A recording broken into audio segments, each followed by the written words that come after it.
different than normal background. But I'm glad you're here. And this is a show, if you are new to the program, where we talk about life and all the different areas of life where you might be struggling. It might be in how you feel, like a depression or anxiety, might be in somebody you're in a relationship with, might be with somebody you want to be in a relationship with. We get a lot of dating calls on this program, which is always fun. Some of my favorite callers. Please call me with your dating questions. And also, it may have something to do with some sort of goal that you would like to reach, and kind of all things that hang out in those various circles. And to do that, the way we do it on this program is that we talk, and you call me and we talk about your story and we share our stories. And through that, we all learn. And the number to do that is right now, you can reach me by calling 844-940-2774. 844-940-2774. 844-940-2774 to get on the program and talk about you and your life. One of the cool things that I love about call-in radio or TV, or however you want to look at this, we're on Facebook, we're on Instagram, we're on YouTube. You can join live, you can get it later on any of those platforms, or you can download it as a podcast. But the cool thing about call-in programs is that you may not be struggling with the same thing with a mother-in-law, for example, or a child, or a boss, or a husband, or a wife, or a kid. But one of my favorite verses in the Bible is Paul says that these struggles are universal. They're common. His phrase was common to mankind, common to humankind. It may be a different field that you're playing on. Might not be a marriage, might be an extended family, it might be a friendship. In other words, it may be soccer, it may be football, it may be baseball. But everybody knows what that knee injury feels like. Everybody knows what rejection feels like. Everybody knows what abandonment feels like. You're getting devalued or gaslighted or narcissized or whatever it is. So your situation may be different, but boy, can we identify with each other's feelings. And that's what I love about this program. And I love it on Facebook and YouTube and Instagram and the various platforms where you guys as an audience, as a group, as a tribe, as a club here that we all have, you really step up for each other. I love to see that. When I go on there and see how you offer your wisdom, your experience, the only way to live life successfully is to live it through wisdom. And the only way to get wisdom is through experience.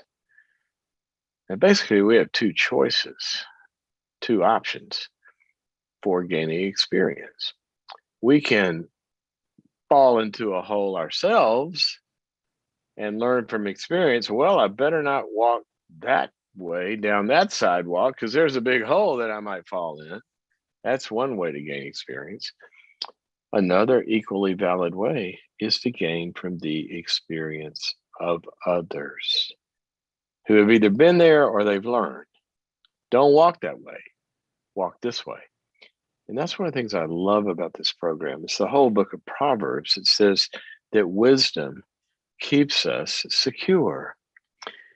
It keeps us from making dumb mistakes. Sometimes we have to learn from our own. Sometimes we can learn from others so we don't have to make that same one. And that's what I love about you guys. When you call in and you tell your stories, we can all learn from your experience, but you do that on the platforms as well. So 844-940-2774. And speaking of learning from experience, I'm going to share some experience with you. On July 14th, we're having a 2-hour webinar on how your faith can impact and heal and help you restore your brokenness. How does faith interact with emotional healing? How does faith interact with relationship struggles? Is there a world of psychological problems like depression and anxiety and addictions and all of that? And we just, think about those in psychological treatments.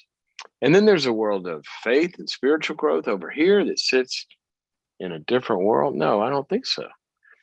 I think that, and as research shows, and what I've dedicated my life to, is how those two go together and how your faith can actually work in the areas that we call mental health. So, we're having a 2-hour webinar on this to give very practical answers of how you can begin to look at faith development and engage in some activities of faith development that are about your spiritual life, that affect your depression, your anxiety, your relationship struggles, whether or not you're getting gaslighted or toxified by a narcissist or an abusive person or anything like that, or whether or not you can't make a goal work. See, our faith should affect all of that. I remember when I came to faith, it was in brokenness. And what I found was that getting well involved my faith. And that's what I've been working on for a long, long time, professionally as well as personally. So sign up. It's a 2-hour webinar on how to grow through your faith in your emotional areas. We have entitled it Restoring Your Brokenness. Restoring Your Brokenness. Go to boundaries.me/restore. Boundaries.me. It's a website, boundaries.me/restore to get signed up. You sign up for the event. It's a 2-hour webinar. You sign up, and if you can't make it live, no problem. You can stream it at your convenience after that. Boundaries.me/restore. Can't wait to do this. It's my favorite topic in life. And so I'm looking forward to having you there. Also, if you know somebody that you've been wanting to talk about your faith with, but they're not really interested, but they are interested in growing emotionally, or they got a depression or a relationship problem, and you want to help them see something about the faith and how it applies to all that very practically, then they would be a good candidate as well as anybody that's hurting. So boundaries.me/restore. Also, just go to boundaries.me as well and check out the platform. We have over 80 courses on there about all of life.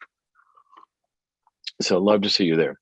Early bird pricing, by the way, ends this weekend, midnight Sunday. So you get a big break on this webinar if you sign up before then. So boundaries.me/restore. Okay. Generally at the beginning of the program, we talk about a thought, and there is no way to overestimate how important this concept is. I mean, I just could not overestimate it. I see it all the time. I see it in business. I see it in dating. I see it in people like shopping. I see it in decisions they make about practical life. And let me give you one of my favorite verses that illustrates this concept. Here it is from the New International Version of the Bible. One who is full refuses honey. In other words, I just ate it, but I'm fine. I don't need any more. You bring honey to me? No thanks. I'm full. I'm fine. A person who is full refuses honey. But even bitter food tastes sweet to the hungry. Proverbs 27:7 says that. Let me read it again. One person, or a person who is full, refuses honey, but even bitter food tastes sweet to the hungry. Now, let's take that into the psychology of human functioning. Okay, it's easy to figure out, oh yeah, I just went to, Shake Shack or Chick-fil-A or somewhere, and I ate 14 dozen sandwiches, and you come give me a lollipop. No, I'm fine. Okay, well, that's simple, right? But here's the concept. What if you're single? And what if you feel lonely inside? Okay. You're hungry. You feel lonely. You feel like you're not close to anybody. Or what if you're even married and you feel unloved or unappreciated? What if you are a worker in on some team or some company and you feel like nobody appreciates what you're doing? They don't really care. What if, what if, what if, what if? In other words, the term for this is what if we are in some kind of a need state, a state of need, where the needle on you know, the gauge, the gas tank, is kind of hovering down there around empty. Well, if you're lonely and you're dating and you're single, somebody comes along, there's somebody, right? And they got some good things about it. Tastes good. Some of that honey tastes good, right? But there's also a lot of termites in that honey. They got some issues. Maybe they're self-centered. Maybe they're abandoning in a way. They call you and then they don't call you, and then they kind of are nice sometimes, and other times they ignore you. Are you going to put up with that? Or are you going to hitch yourself to that wagon? You're going to say, "Yeah, I'm going to get exclusive with you." Because my option is if I don't, then I'm going back to loneliness. See, if I don't eat this honey, then I have no honey. But if your life is full and then not so great honey comes along, you have sustaining power. You don't have to put up with that crap. Because when you're mistreated, you go, you know what? I don't need this. Literally, how many times have we heard that phrase in the popular vernacular? See, phrases come into being for good reason. When somebody says, I don't need this, that's exactly what they mean. I don't need this. But some people do need this, meaning the whole package. I need, yeah, this. The honey with the termites, I'll take it because I'm so lonely. If I don't take this, then what do I have? You see, singles do that all the time. Got a dating webinar that you can find on boundaries.me/dating called How to Get a Date Worth Keeping. Now, think of those two phrases: how to get a date, you need to find some honey, right? But worth keeping. And when you get into the worth keeping dynamics, what looks worth keeping depends on how maybe lonely or isolated or hopeless or lack of self confidence we find ourselves in. How many times we see this in marriage? You know, an affair is it's a bitter, bitter, bitter honey. But a lot of times people feel lonely and like hungry, not even an affair, maybe another relationship that they leave the one they're in to go find because out of need, out of hunger, or job choices, or careers. So here's what I want you to think about. Now, this may not be in the big categories like I've talked about, but I want you to think about this. How is your current need state or the way you're thinking about your need state affecting the choices that you're about to make? Do you have to take any job that comes along? Do you have to take any person that comes along? Do you have to take any relief for pain or distress that comes along? Not a lot of difference in that and a drug addiction, right? See, this is why it behooves us to take care of our hunger in healthy ways so that we are not prone. I mean, if you're out lost in the woods, I'm up here in the mountains this week doing a retreat. If I went off on a hike and I got lost in the woods and they couldn't find me, you know, after a certain amount of time, I'm going to eat whatever I find. And that's what this Proverbs says. So I want you to build your life around a very, very secure circle of love and support that takes care of that basic hunger, that you're not alone in the world. And if you have God and you have a few other people that are committed to your growth and to your well-being and are for you, you can say no to a lot of bitter honey out there because you don't need that. You don't need the approval of that critical person at your church or workplace. Why do you have to suck up to that? You don't need that. You have people that love you. You're not so hungry for friends that you have to become a masochistic partner to somebody who's critical. So that's why we talk over and over on this program of building life from the center outward. The center of being grounded with you and your relationship with God and with other people, where you're grounded. And then from that center, you can build a life outward where you're making choices that come from a full place, not an empty place. And in some of these riskier scenarios, people make choices out of desperation and panic, fears of abandonment, fears of not being loved. God can give you that security. And he can put people around you that can give you that security where you don't need to say yes to poison stuff. So don't let your need states determine your vision. Certainly, you got to get something to eat today, but have a vision for life that's past whatever I might need to make it through the night. So you want a vision that's bigger than that, that's broader than that, that's better than that, that's higher than that, that's more nourishing and fulfilling, and it has a purpose to it. The only way to do that is to make sure that we're grounded so we can make those kinds of choices.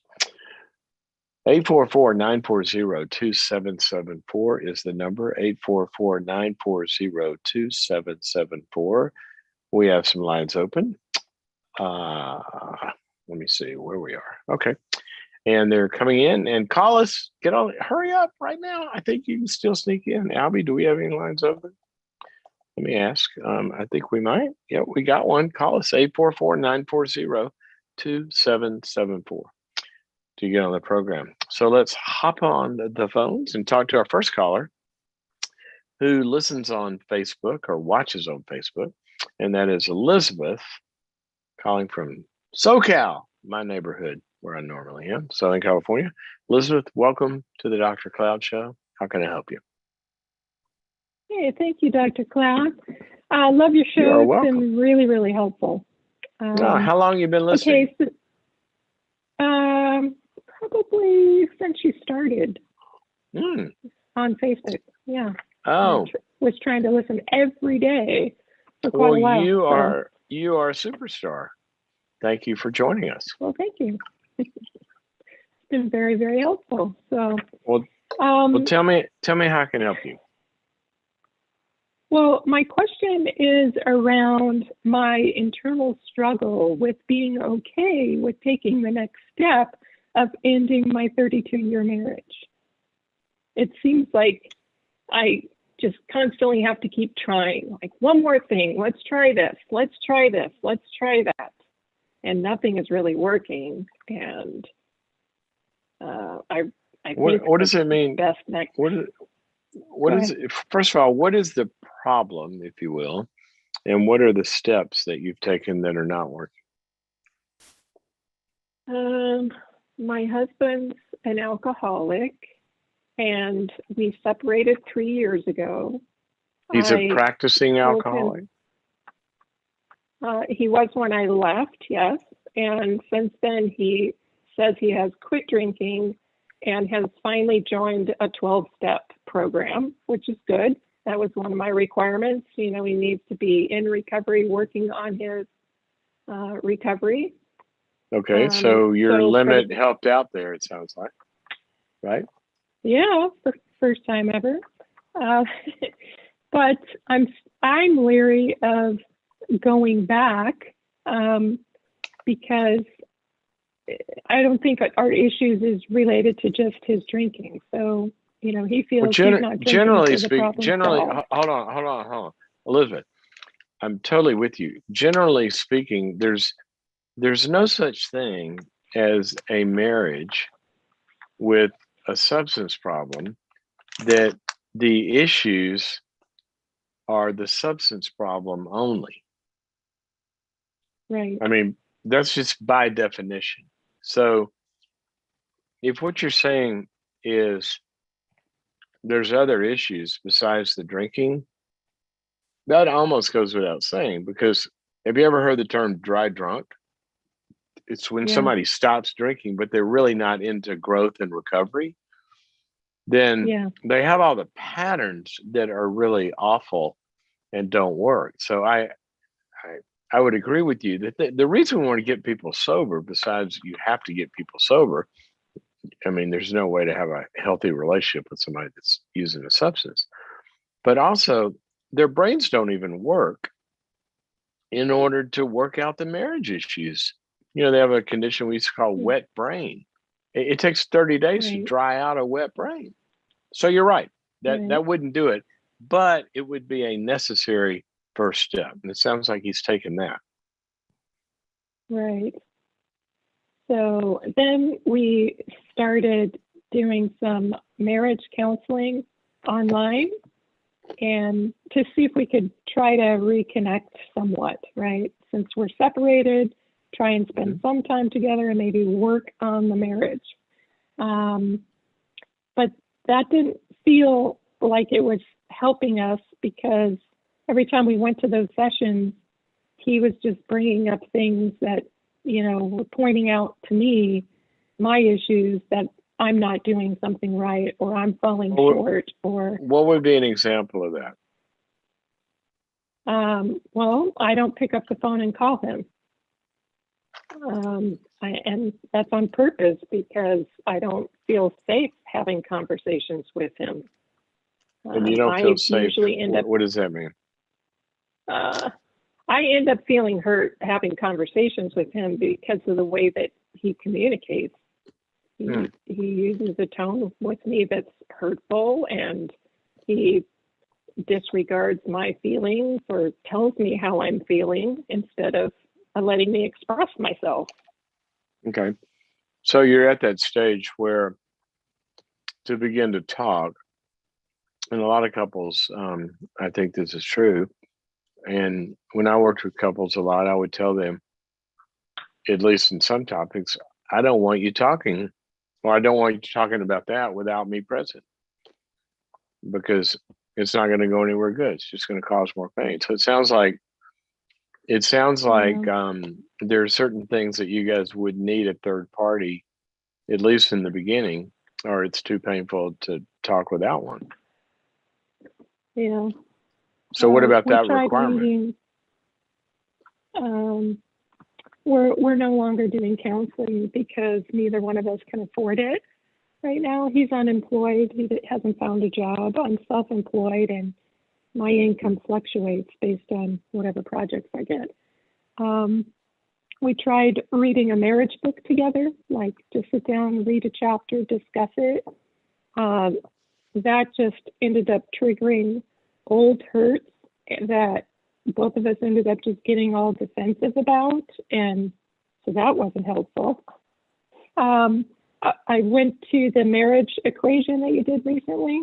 I love that, by the way. That was beautiful. I love how you laid out kind of the framework of what, a healthy relationship looks like and what you can do to work on conflicts. And I was hoping if he listened to that, he'd hear you and hear it from you instead of me.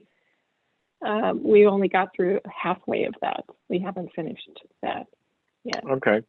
Well, it sounds like in terms of your whoops, I got one of those, must have been an Amber Alert or something. Sorry about that noise. It sounds like where you guys are is the next step. You ask about kind of the, you wanted to feel okay with ending it. It sounds like to me, the next step is, he's just gotten sober.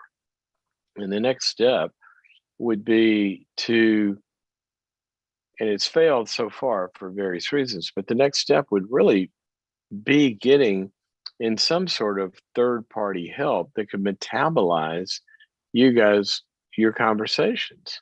I mean, it's hard for you to talk right now without triggering each other. He feels triggered by you, you feel triggered by him. He drops out, all the stuff you just told me.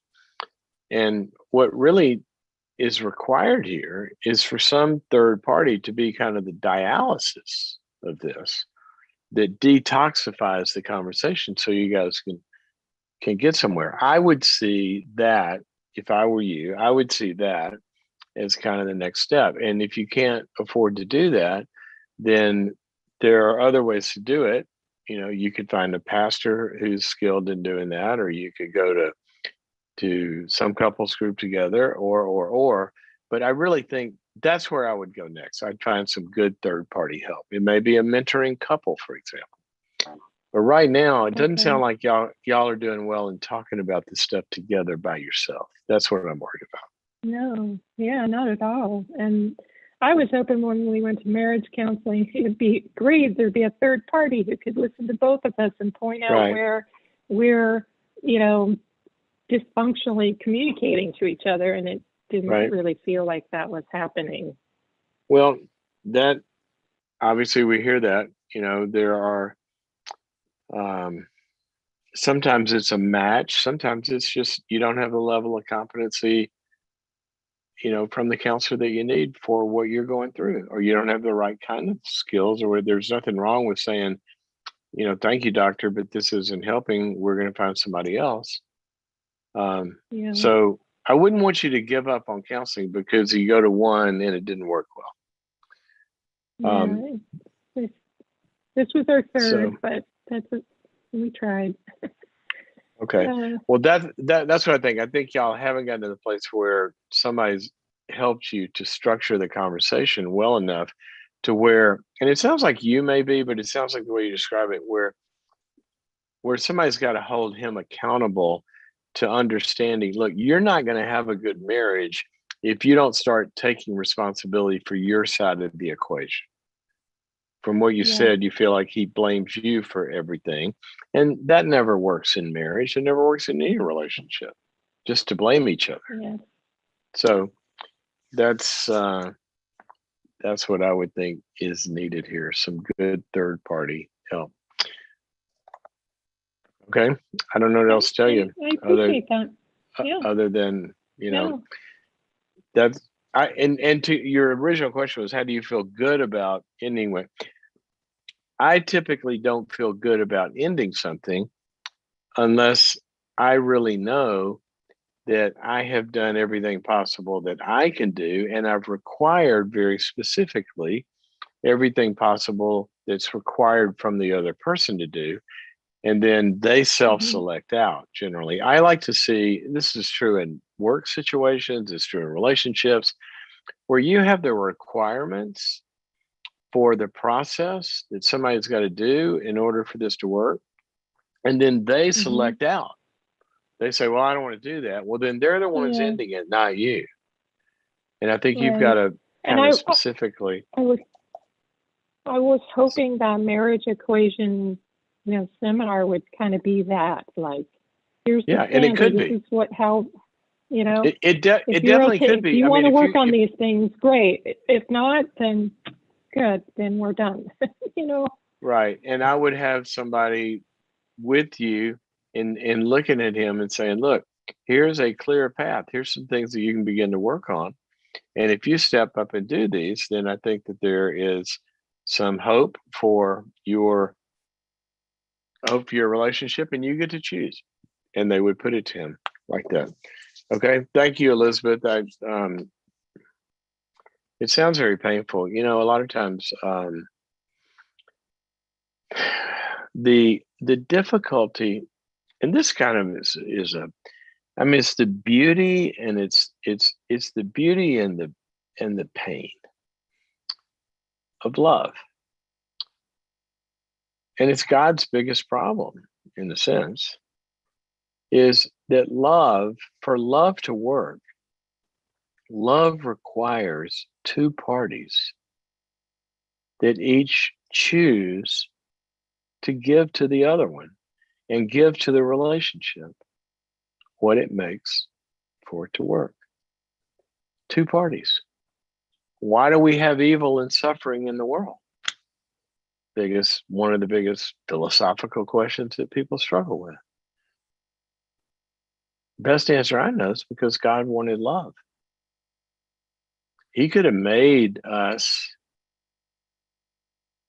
to where he had total control of us. We could be robots. We have robots. You can program them to do anything you want. But he didn't do that. He gave us freedom. Why? So that we would be free to turn and love him and to turn and love each other.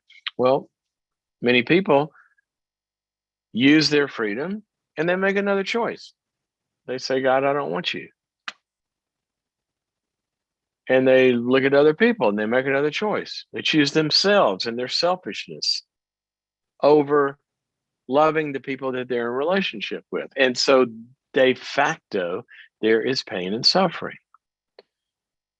And Elizabeth, what you're talking about here is the difficulties of relationship where you need him to choose to come to the table and to do what's going to be required to make a relationship work. Sometimes it helps to have somebody outline that to somebody very specifically and say, look, pal, if you're going to have a marriage that works, and she's open to it, and she's saying, as I would agree with, that you're going to need to do A, B, C, and D. A is get sober, okay?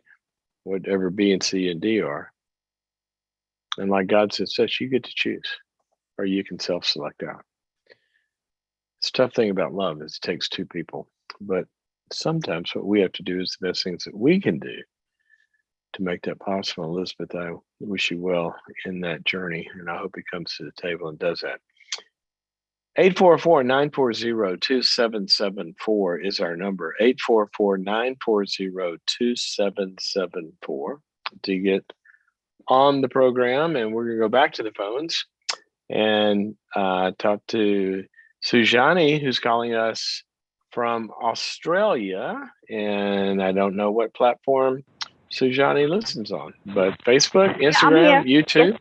There you are. Now, how do you find us? Are you on Facebook? I'm on Facebook, yes. Facebook. Okay, why don't you turn off whatever you're listening on, because I hear me when I'm talking to you, and I am the last person I want to hear. I want to hear you. I don't want to hear me. So turn your computer off. Okay. Okay. Yep. Mm-hmm. All right. Yep. Good. I don't hear me anymore. Oh, I am. Okay. You got it. It's not that hard. Hit the off switch. Mute something. Are you talking to me? Yeah, I'm talking to you. Are you talking to me? Yes, okay. I am talking to you. Whatever you're listening on is playing through the phone, and I'm hearing me through your phone, through the screen. So I need you to turn that off in the background. I have already done that, yes.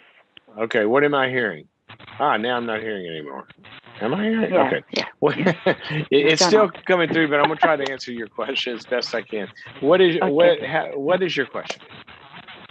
So I'm a repeat caller. I have called sometime around the same time last year because I was separated for 4 years, and then finally, through spiritual guidance, I've got divorced now. So I have listened to your dating webinar, and I've listened to your marriage equation webinar as well. Now trying to navigate this being single, I would like you to answer this question. How do you identify love and lust? And why do you ask? How do you identify? And tell me, when you use those words, how are you meaning them?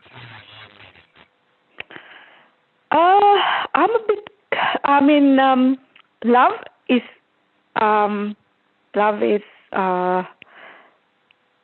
kind, love is patient, love is open and forgiving. Yeah. Lust can be more physical, like more sexual, sex driven, and but I'm a bit confused because some people show physical attraction before love. some people show love before physical attraction. So I'm like confused whether that person is really, well, I think you may be talking about I think you may be talking about three different things too. Okay. Mm-hmm. Okay. One of the things you're talking about is love versus lust. Okay. But there's physical love and there's physical lust. So you may be talking about physicality, which has to do with sexuality, right? And a bunch of other stuff. And you may be talking about love and you may be talking about lust. And so love can express itself physically, but lust can express itself physically as well. Love can express itself financially. We can give money to somebody who is suffering out of love. Lust can express itself financially. We can go to retail therapy and think buying everything we're lusting for with, as you said, love is patient. Well, retail therapy out of lust is not patient. We got to have that now. So I wouldn't confuse the physical aspect. What I would ask more, and it's a good question, what I would ask more is it love or is it lust? One of my favorite definitions that I've ever heard about that, I think it came from years ago. I think I first heard this. I think Josh McDowell said this when I was in college. I heard him say this, that love can't wait to give and lust can't wait to get. See, one is self-centered and the other is about a relationship. Does that help?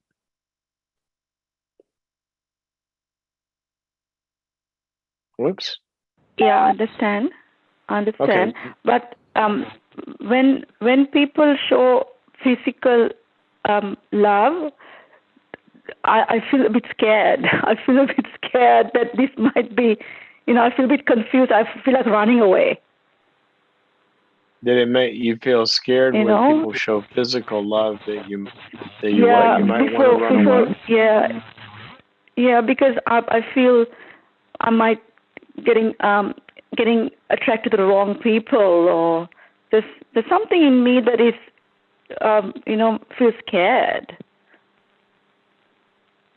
Well, if you were getting involved with somebody physically before there's a commitment of love, then sometimes it can be, for some people, that can be a very scary thing to do because there's no relationship of trust.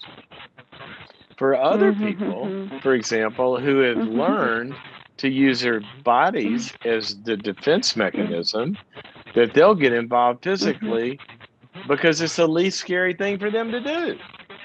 They'll go sleep with somebody and it's not vulnerable at all. They're just giving their bodies away, but they're not giving their hearts away. See, they're more protecting the vulnerability that they have. So what I would suggest to you, I mean, why are you in a situation right now where you can't decide if it's love or lust? I was in a situation, but then thank God I have come out of it. But I want to learn something from that previous. God, look, if you're thanking God that you're out of something, then it probably wasn't love, right? Yes. We don't say thank God for delivering me from love. we usually don't say that. But yeah, exactly. So that's what I normally like to learn something out of my experience. So I'm like now going back and thinking, where did I go wrong? What kind of physical expressions in this relationship were you having? And when did you have them?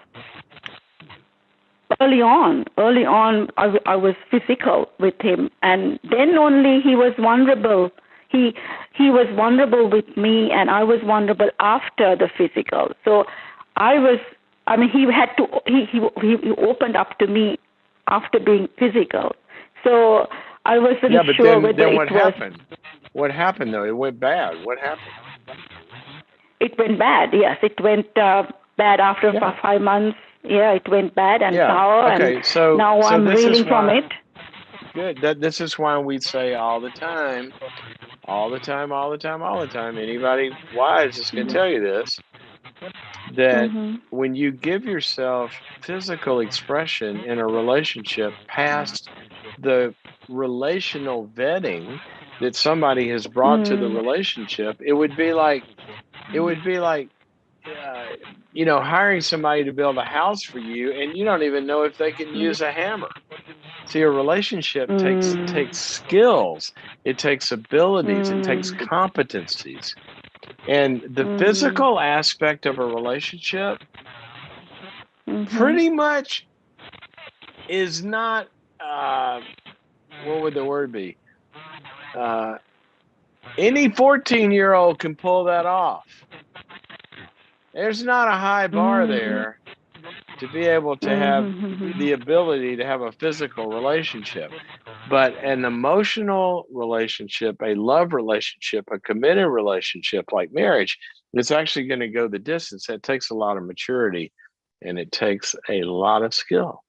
And so I would suggest that you get the cart before the horse and let the physical wait in the same way that some of my favorite verses talk about over and over and over, that should come in the context of after somebody has proven themselves to the point to where you want to have a full life commitment with somebody. That's where the full expression of physicality should come.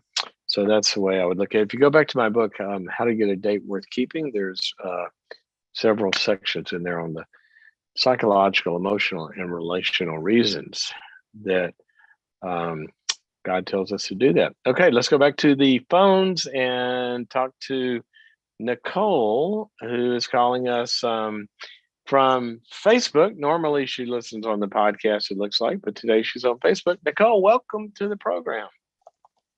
Hi, Dr. Cloud. Thank you so much Hi for taking my there. call. I How are appreciate you? it. I'm so grateful to I, take your call. oh, good. I'm good. How are you? Very well. Tell me how I can help you.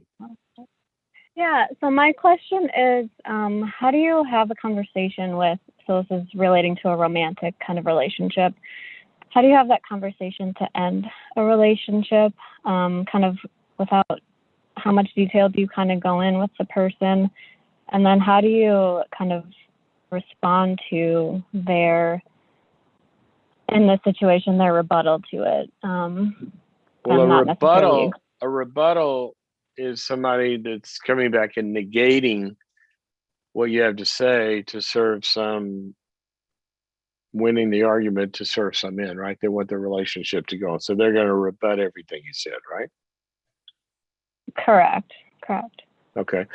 Well, let's start there. And then I want to hear to answer the question of how much is appropriate. But if you start here, if I'm Nicole, okay, and Mm-hmm. you're Joey, all right. So Mm-hmm. I'm Nicole and I'm going to break up with Joey. All right. You ready? Okay. Mm-hmm. I only need one reason. I don't want to go further in this relationship because it's not a relationship that I see fitting my future. I don't want to. Now, How does that not? how are you gonna Oh. rebut that? That I don't want to do something. Well, How do I you would rebut say, that I don't want to do something? well, I would just say something like, I'm just thinking of the person. Just say something like, well, I think our futures would look great together, and we have a lot in common, and I we know you. want to do. I know you do. I know. I know you do, and I don't. And Well, I so don't want. Nicole, I don't. I know that you, Joey, see that think that it has a great future, but I don't, and I don't. It's not the future that I want. I love a lot of things about you. I've loved a lot of our time together. I think you're a great person. It's just not. It's not what I want.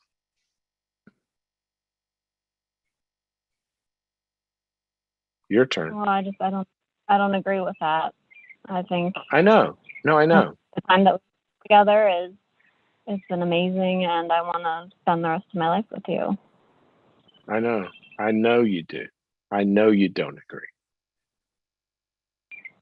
I know. And I'm sorry. But for us to go forward, it would take both of us wanting that, and I don't want it. And so I don't know what else to say other than that. I'm sorry. Well, you really hurt me, and I'm really upset by what you're telling me. I'm sure. I mean, I'm positive. I mean, I believe you. I don't know. I'm sure it's hurtful. I don't like it. I don't like it that we're breaking up either, and I know it's painful for you, and I'm sorry that it is. I understand that.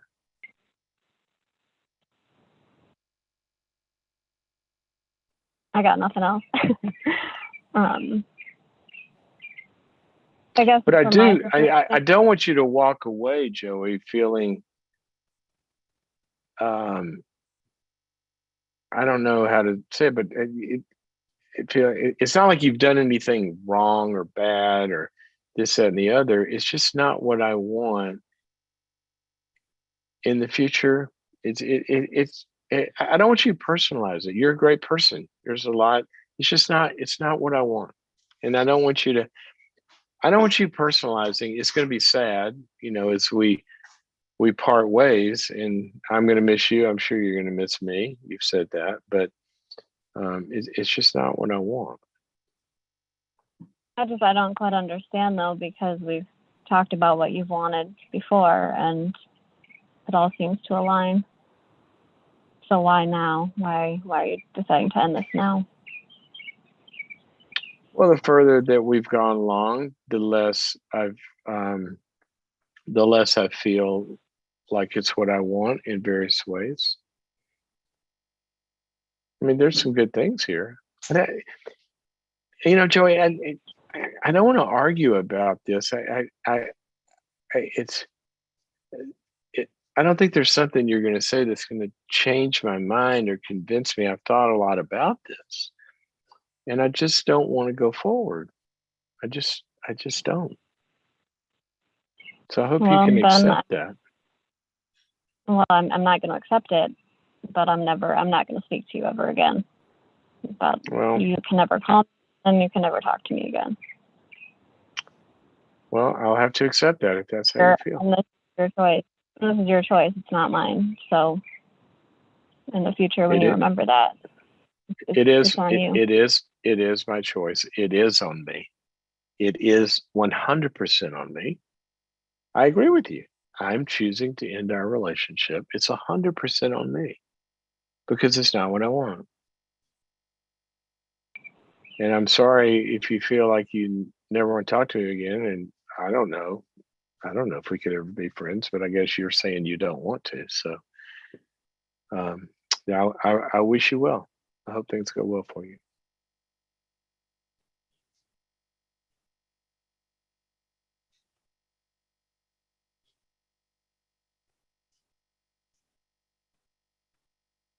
Hello? I'm here. I guess I don't know what else to say to that. There's not a lot to say, Joey, except I wish you well. So I got to go. And you said you don't want to talk to me. I guess if you change your mind, then you'll let me know. But have a good life. Okay. Now, stepping out of role play here for a second, Nicole, mm-hmm.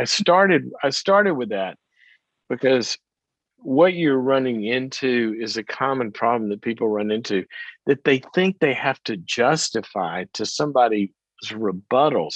You don't have to justify at all what you want for your life. You don't want Joey, right? Mm-hmm. You don't have to justify that. You're not on trial for not wanting Joey. You're not bad for not wanting Joey. And I don't know what Joey did or didn't or isn't or whatever it is. It doesn't matter. You don't want Joey. And there's no law that says you have to.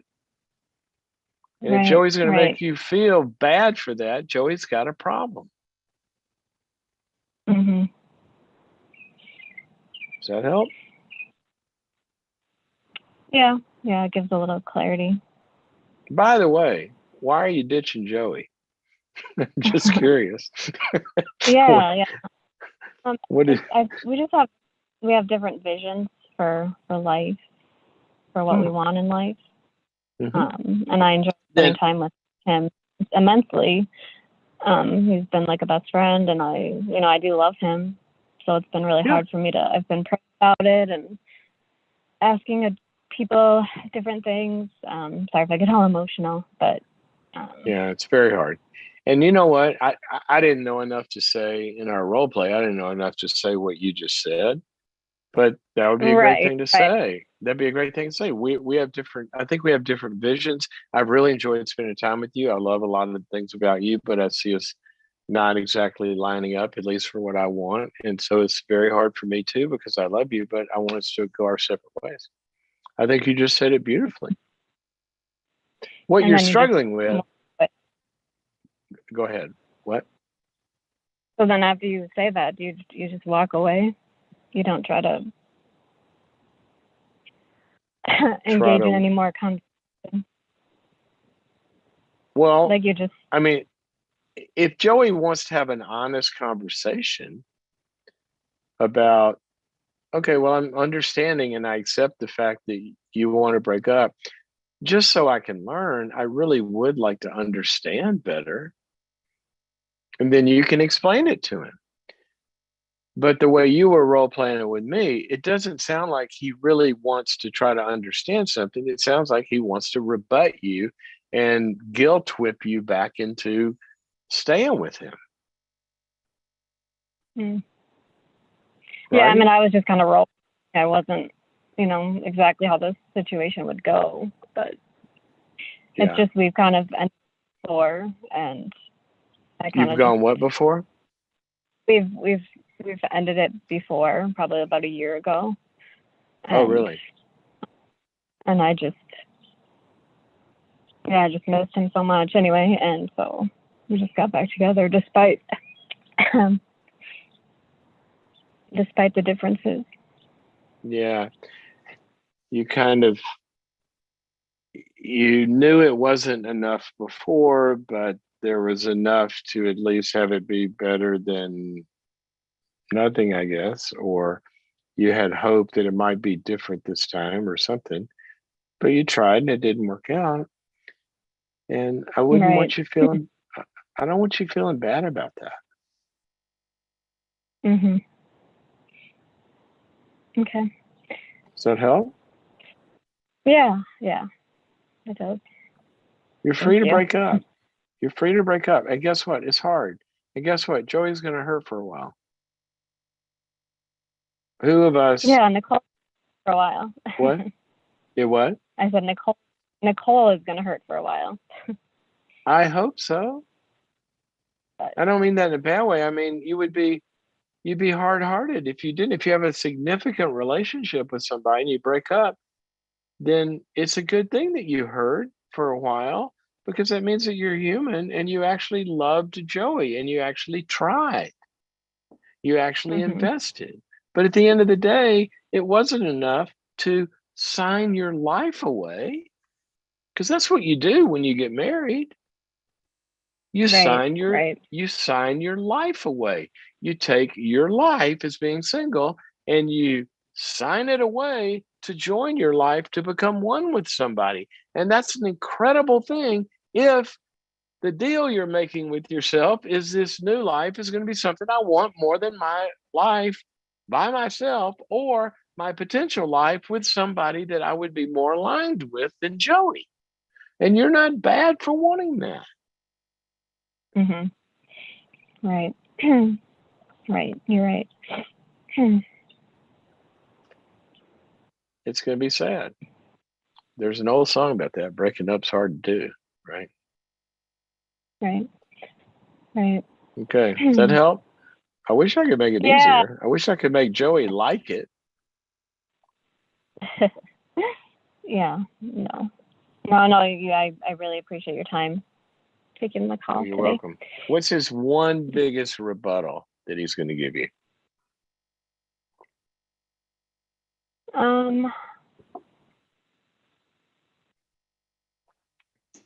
Just try to talk me out of wanting to have kids, I think.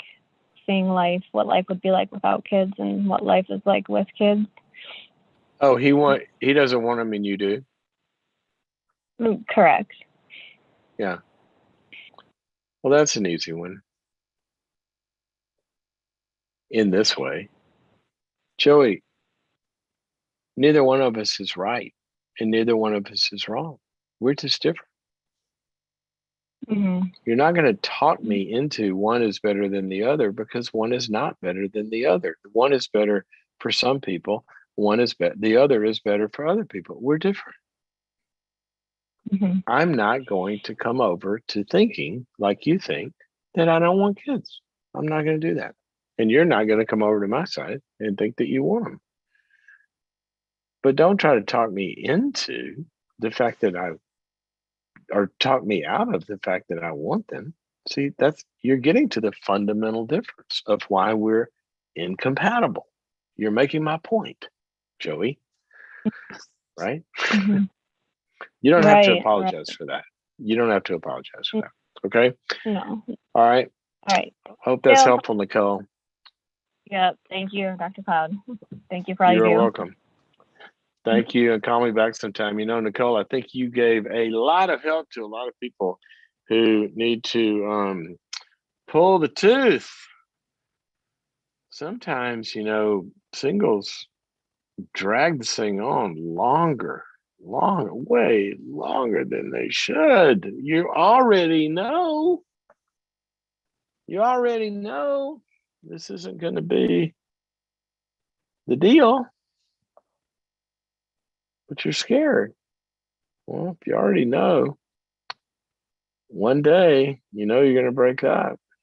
You don't have to, there's no course you have to pass to get a passing grade in order to have the right answers to break up with somebody, other than, I don't want this relationship anymore. That's when you are single and you are dating. That's pretty much the qualification that you need. Now, you might come to find that you're doing that impulsively and you keep doing that. You have a commitment phobia and you never can sign up for anything long term. And then you learn, maybe I should stop doing that. But you don't have to justify it out of somebody else's wishes. Okay.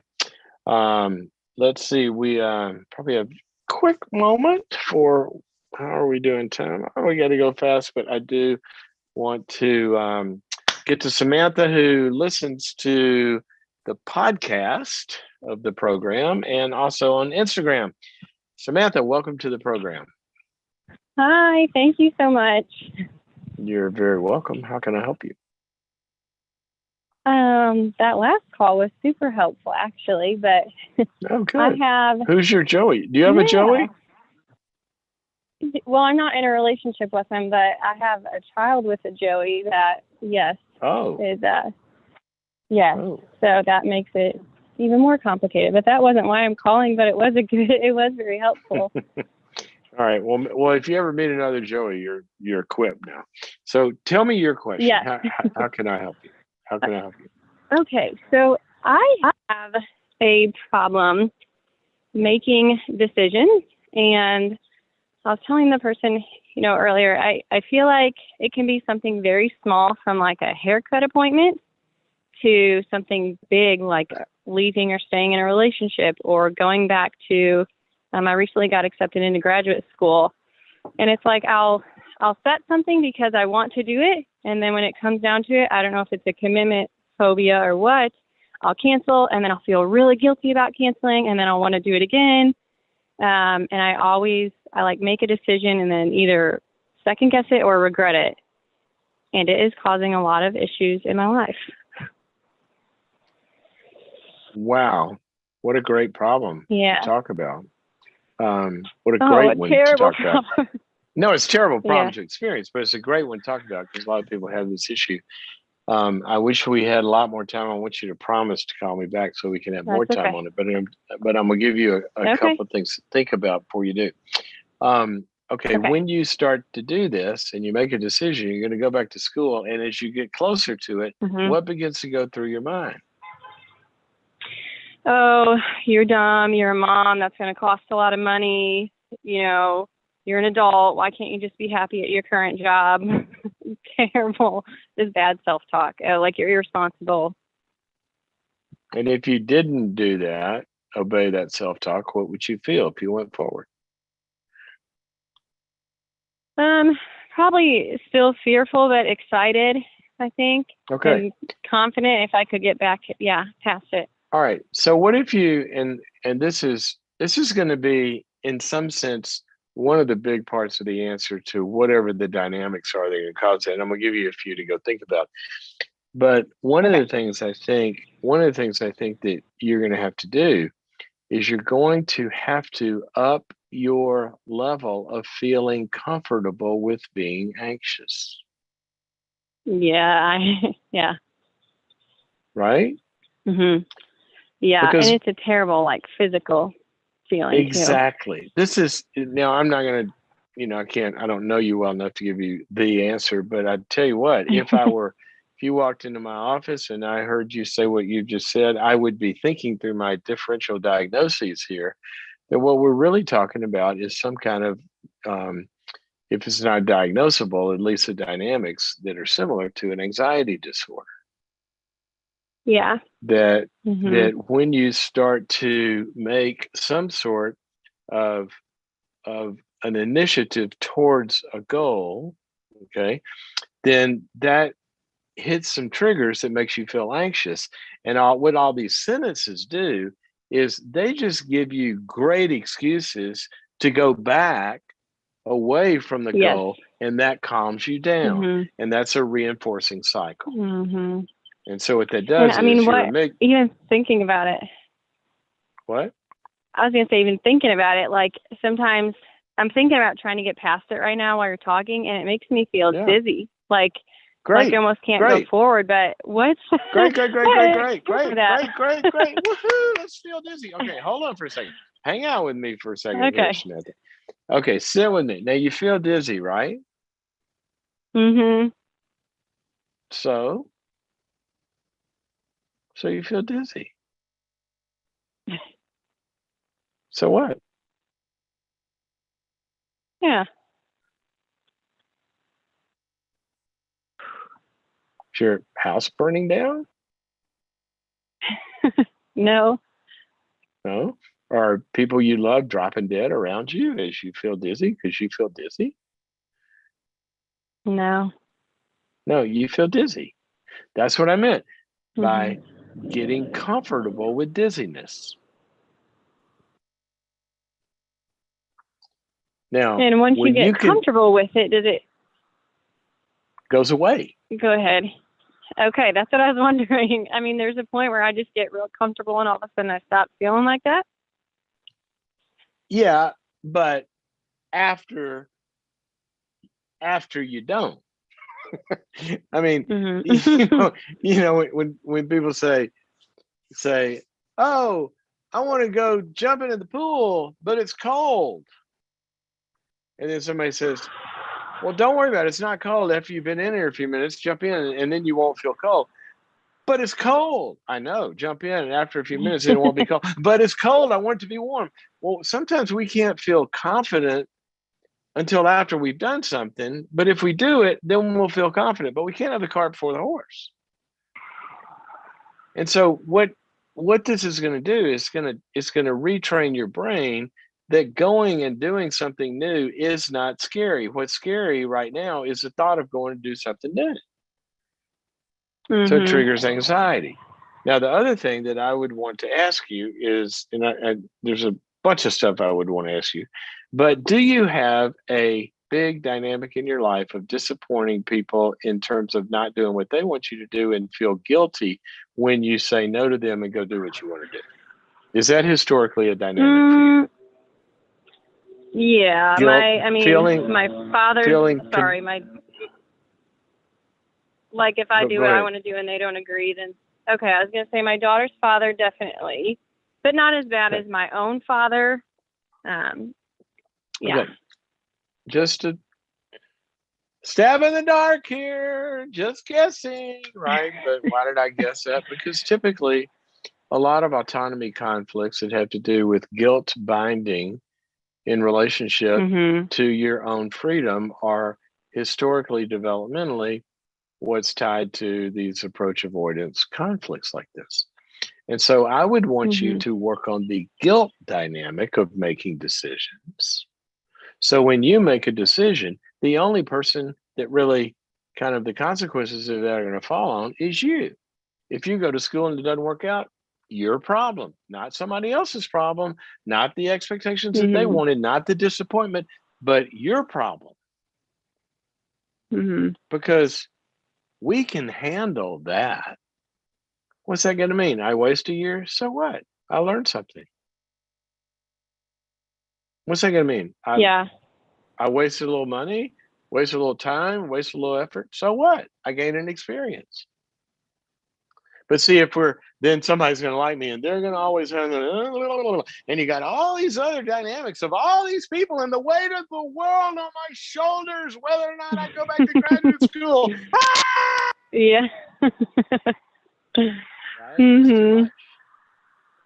Yeah. So I want you to learn how to say no to other people's expectations. I got to run, but I'm going. Did you get my anxiety? Did you get my anxiety webinar by chance? No, I would love to see that. Okay, well, you're going to see it because I'm going to gift it to you. And I would tell anybody else out there, if you have this kind of dynamic, then go to boundaries.me/anxiety. And I've got a 2-hour webinar on all the dynamics of anxiety that fit into this kind of problem. But Samantha, for calling us today and sharing her story, she gets one for free. So how about that? Thank you so much for taking my call. Okay. You're very welcome. You're very welcome, and good luck with your Joeys out there. Okay, guys, we got to run. One quick announcement before we go. Remember, we have another 2-hour webinar coming up next month, July 14th. And it's going to be how your spiritual life and your mental health go together. What does our spiritual life and faith and spiritual growth and God have to do with our mental health, getting undepressed, getting unstressed, getting unanxious, reaching goals, making relationships work? All these things we talk about, mental health problems, have a deep spiritual basis to them.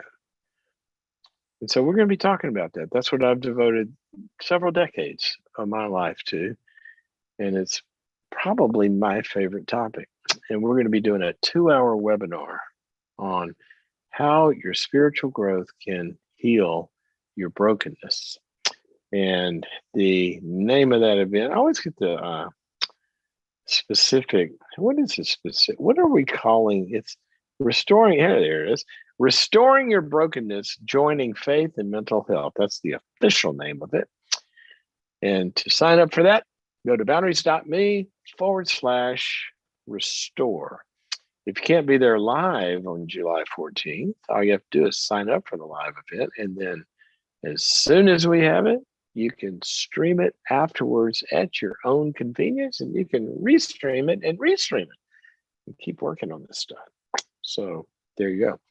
In addition to that, I want everybody, just do me a favor. If you want to learn about all of these issues, kind of go on a life university path in a way with me, then go to boundaries.me. For several years now, 3 or 4 years, how long we've been building that library. It's a platform that has 80 or 90 courses on there in all these areas that you can watch at your leisure, all for the cost of a little more than a cup of coffee a month. Boundaries.me. Go become a subscriber. And when you have a problem, you can go look it up. I'm feeling anxious. What do? You search it on boundaries.me.